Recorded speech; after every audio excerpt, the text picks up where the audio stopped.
കേരള തമിഴ്നാട് അതിർത്തി മേഖല കേന്ദ്രീകരിച്ച് വീണ്ടും ലഹരി മാഫിയ സജീവമാകുന്നു. രഹസ്യ വിവരത്തിന്റെ അടിസ്ഥാനത്തിൽ ഉടുമ്പൻചോല എക്സൈസ് അതിർത്തി മേഖലയിൽ നടത്തിയ പരിശോധനയിൽ 200 ലിറ്റർ കോട കണ്ടെത്തി കേസെടുത്തു.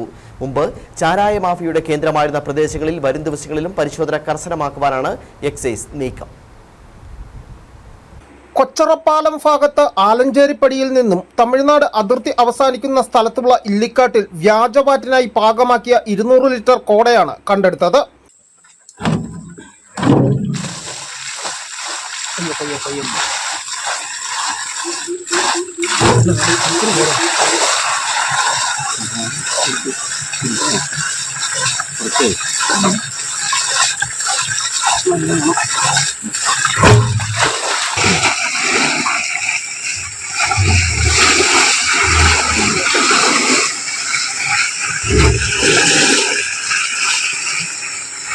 വനമേഖലയായതിനാൽ പ്രതിയാരെന്ന് അറിയാൻ സാധിച്ചിട്ടില്ല.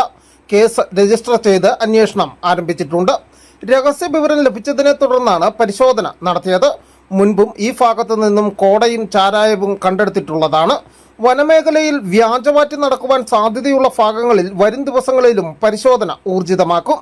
ഉദ്യോഗസ്ഥരായ സേവ്യർ, ഷനേജ്, PO ജോഷി, രാധാകൃഷ്ണൻ, പ്രഫുൽ ജോസ് എന്നിവർ പരിശോധനയിൽ പങ്കെടുത്തു. News bureau, Udumbanchola.